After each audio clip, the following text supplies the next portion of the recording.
Battery চালিত রিকশার নতুন নকশা তৈরি করেছে বুয়েটের যন্ত্রকৌশল বিভাগ।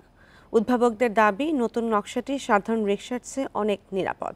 এটি তৈরি করতেও বর্তমান ব্যাটারি রিকশার সমান খরচ হবে। নতুন মডেলের রিকশাকে শিগগিরই রাস্তায় চলাচলের অনুমতি দেওয়া হবে বলে জানিয়েছে ডিএনসিসি। তুলে নেওয়া হবে পুরনো রিকশা।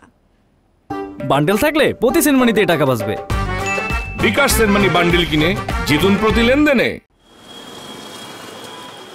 রাজধানী সহ সারা দেশেই সড়ক ব্যবস্থাপনায় বড় সংকট হয়ে দাঁড়িয়েছে ব্যাটারি চালিত রিকশা। নিবন্ধনহীন এ যানটির প্রশিক্ষণহীন চালকের বেপরোয়া আচরণের কারণে ঘটছে দুর্ঘটনা, বাড়ছে যানজট।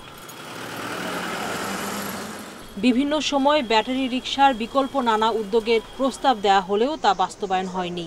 2022 সাল থেকে নিরাপদ রিকশার নকশা তৈরির কাজ করছে বুয়েটের যন্ত্রকৌশল বিভাগ। দেখতে সাধারণ ইজি বাইকের মতো নতুন রিকশায় 16টি বৈশিষ্ট্য যোগ করা হয়েছে। থাকছে হেডলাইট, লুকিং গ্লাস, ইন্ডিকেটর, ছাউনি ও কাচের উইন্ডশিল্ড। এটার যে 1.5 লাখ টাকা দাম বলছি, তার প্রায় 50% দাম হচ্ছে ব্যাটারির। 3 হুইলার সিএনজি কিন্তু অলরেডি বাংলাদেশে চলে এবং সেই গাড়িগুলোর দাম হচ্ছে 4 লাখ, 4.5 লাখ টাকা গাড়ির দামে। সো তার প্রেক্ষিতে আমার মনে হয় এটা একটা ভালো মার্কেট পজিশনে। বুয়েটের নকশা করা ব্যাটারি রিকশা রাস্তায় নামাতে কাজ শুরু হয়েছে বলে জানিয়েছে ঢাকা উত্তর সিটি কর্পোরেশন। বাজারে যারা প্রডিউসার তারা তো রেডি, ট্রেনিংগুলো চলবে।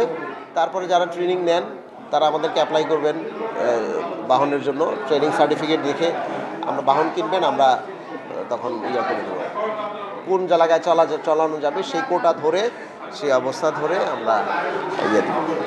নতুন এই রিকশায় সর্বোচ্চ গতি উঠবে ঘন্টায় 30 কিলোমিটার। এর 3টি চাকাতেই হাইড্রোলিক ব্রেক ব্যবহার করায় নিরাপত্তা নিশ্চিত হবে বলে জানিয়েছেন বুয়েটের উদ্ভাবকরা। সুলতানা জাহান মিতু, ইন্ডিপেন্ডেন্ট নিউজ, ঢাকা।